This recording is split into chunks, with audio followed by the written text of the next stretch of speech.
with leeks, I just cut the end off. Obviously you can wash them, but I tend to see. I'm assuming no knowledge of cooking here, obviously.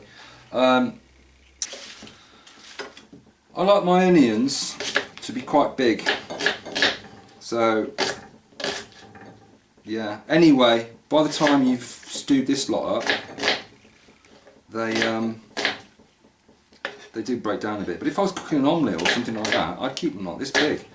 Blah, basta. Chop them in half, and then really rough cut. You know, it's just like 1, 2, 3, 4. That's it. You get these things in Aldi, and they're in that big green pot I showed you earlier. They're really good value, but compared to the Knorr that we all know and love, which you can open up a dream, like a dream, chuck them straight in the pot. These buggers, I defy anybody to try and open them quickly if your life depended on it. No, you've got to put a knife in there, prise it up. Aldi, sort it out. Obviously, this part of the leek you don't need to wash because it's vacuum sealed. You know, there's no crud in there. When you start to see it, when you start to see the dirt, that's when you know you've got to start washing it. In here in France, it's quite popular to just eat the white of leeks and not this, but I like it. But yeah, we can see that's still clean, so I'm going to keep going. Voila. So that lot washed separately, and then added along with that one. Every little helps, you know, as they say at Sainsbury's.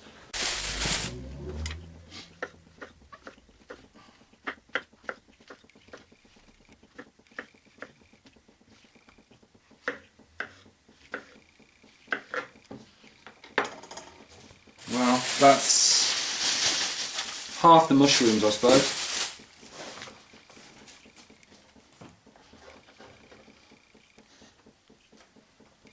So all we've got to put in there now is garlic. I might put another one of those in.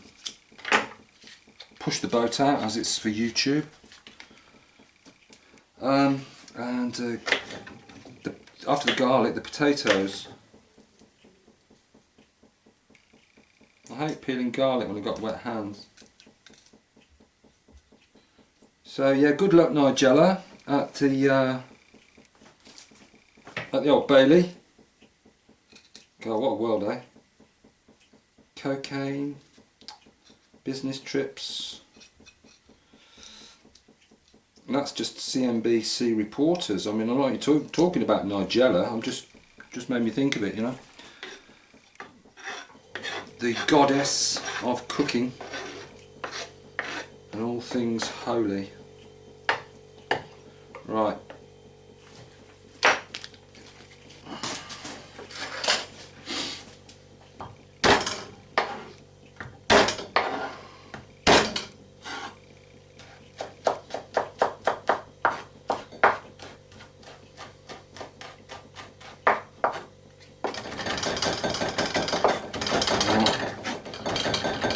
Last time I did one, last week, I had 18 times as much garlic in there. That's going to do.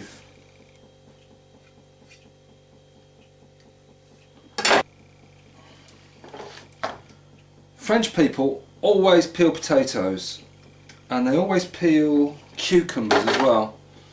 I don't bother. I mean, if I see something that I don't like the look of, I'll cut it off, but generally I don't bother.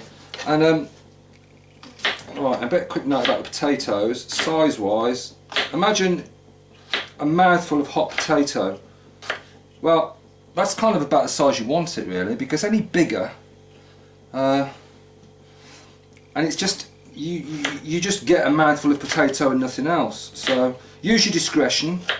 Don't be afraid to experiment, and from this stage onwards, basically I'm just going to fill the pot. I'm going to fill the pot up with as much as I can, and then the lid will go on and that'll be it. End of. Well, that's it. A bit of salt in there, some pepper, and leave that for 2 hours with the lid on it, and it will probably bubble over a bit, but I've got on really low gas. So there we go. More later from the Discovery Channel. It is now 11:45. The chip fryer's on. Nearly finished. And this is what we're left with. Well, this is what we've got. It was reduced quite a bit by about 7/8, I suppose. And I've just topped it up with boiling water from the kettle. So there you have it. And I've put together the first video, the first part, and I mentioned in there at the end that the idea that putting it outside tonight, this is the stage you put it outside at. If you want to eat some, you can eat some of that. It's pretty good. Put some bread with it, have it with some rice, have it with some pasta. If not, in the morning, put it outside, or if your house is cold, whatever, and scrape off the fat from the top, because it will be there. It's all personal choice basically as well, obviously. Maybe you like your fat. It's not, there's something to be said for it.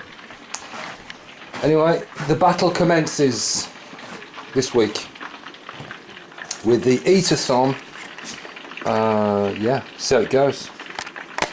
Well, that's it. That's the video finished. Part 2 maybe, or even part 1 if it's a long one. I mean, I'll put it all together.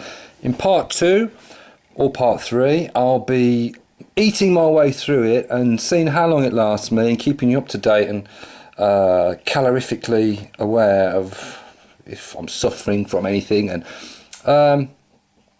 well, see you later. Bye. It's now the following day, and we'll see what's in the pot.